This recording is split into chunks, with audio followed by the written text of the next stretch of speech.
What truly ruled the prehistoric depths? Was it a single, terrifying monster? Or was the ancient ocean a complex battleground with multiple champions? And how did they all fit together in a brutal, beautiful dance of survival? Let's dive deep into the lost food webs of our planet's past. Our story isn't just about one ocean. It's about many, spread across hundreds of millions of years. Imagine a world with radically different coastlines, warmer seas, and life forms that look like they've been pulled straight from a fantasy epic.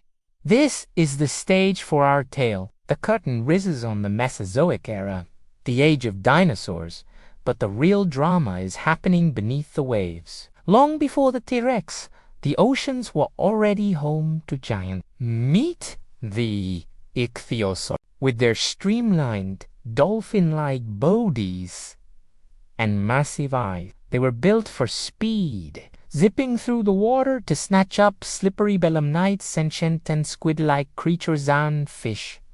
They were the F-16S of their time. But they weren't alone. Lurking in the same waters were their plesiosaurs, the iconic long-necked sea serpents of legend, while some, like Elasmosaurus, used their incredible necks to ambush schools of fish from below. Others, known as pliosaurs, were a different beast entirely. These were the short-necked, massive-jawed bruisers. Think Kronosaurus, with a skull the size of a car, armed with railroad-spiked teeth. Their specialty, hunting other large marine reptiles. This is where the food web starts to get interesting. It wasn't just big things eating small things. It was big things eating other big things. The ocean became a laboratory for predatory speed, ambush, brute force, crushing, power-different strategies emerged, creating specialized hunters for every tier of the ecosystem. The early food chain was a ladder, with fish and belemnites at the bottom, ichthyosaurs above them, and powerful pliosaurs perched near the top. But the ocean was about to get a whole lot more crowded. Enter the undisputed kings of the Cretaceous seas, the mosasaurs.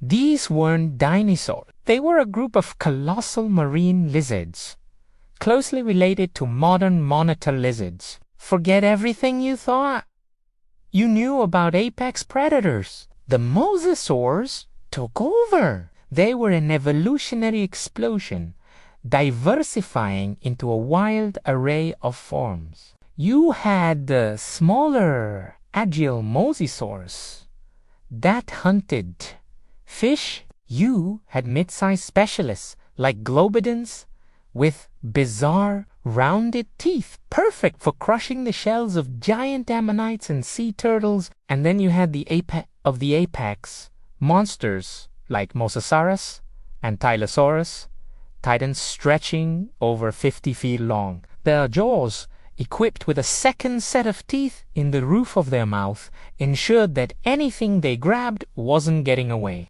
They ate everything. Large fish, sharks, plesiosaurs, and even the occasional dinosaur that strayed too close to shore. They reigned supreme. But what about sharks? The ocean's most enduring predators were right there in the mix. While the famous megalodon wouldn't appear for another 40 million years. Its Mesozoic ancestors were forces to be reckoned with. Take Kretos shirina, the Gingsu shark, a 25-foot predator whose fossilized teeth marks are found on the bones of mosasaurs and plesiosaurs. This wasn't a one-sided battle. We have fossil evidence of mosasaurs eating these sharks, and evidence of these sharks scavenging on and possibly hunting mosasaurs. It was a true clash of titans, a dynamic power struggle for control of the seas. This complexity is key. Even the mightiest apex predator was just one part of a larger system. Their survival depended entirely on the thriving populations of smaller prey. When schools of fish were abundant, the entire ecosystem flourished. When those populations crashed, the giants starved. They were locked in a constant competition for resources, not just with other species, but with each other. A big mosasaurus wouldn't hesitate to eat a smaller one if the opportunity arose. Survival was the only rule, but these unseen battles weren't just between creatures. The planet itself was an active participant in this drama.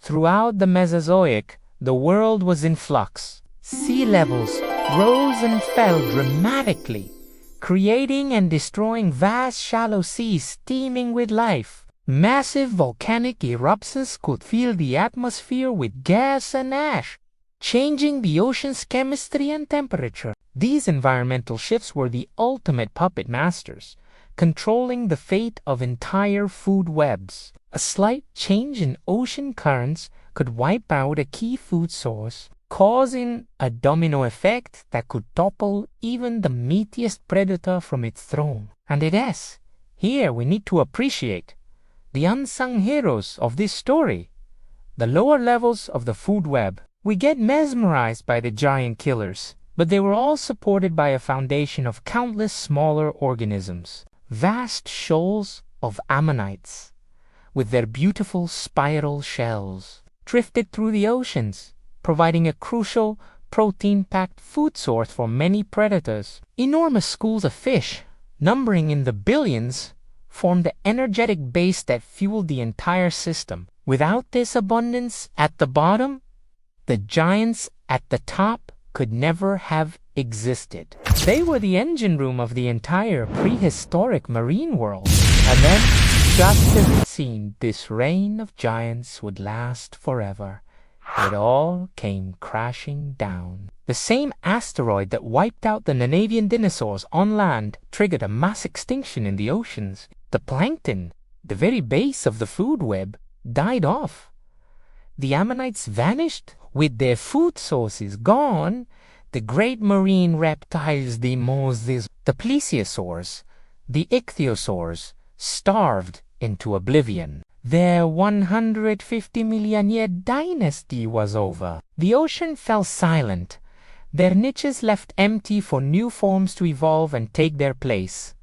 So what can we learn from these lost oceans? The story of these ancient predators is a testament to the incredible resilience of life. Through unimaginable catastrophes and environmental shifts, life found a way. The survivors of these extinctions, like the sharks and some groups of fish, went on to populate the oceans we know today. This ancient history also serves as a powerful reminder of the fragility of modern marine ecosystems. The predator-prey relationships we see today are the result of millions of years of evolution, but they are just as vulnerable to collapse as their prehistoric counterparts. Overfishing, pollution, and climate change are our modern asteroids, threatening to pull the rug out from under the entire food webs. By studying these magnificent creatures from our planet's deep past, we gain a profound appreciation for the immense, unexplored history of Earth. It encourages us to look at our own oceans not just as a resource, but as the latest chapter in an epic story that has been unfolding for eons. The ghosts of the ancient seas have a lot to teach us if we're willing to listen. Thanks for joining us on this journey back in time. If you are fascinated by these ancient ocean rulers, make sure to hit that like button and subscribe for more deep dives into the history of our amazing planet. See you next time.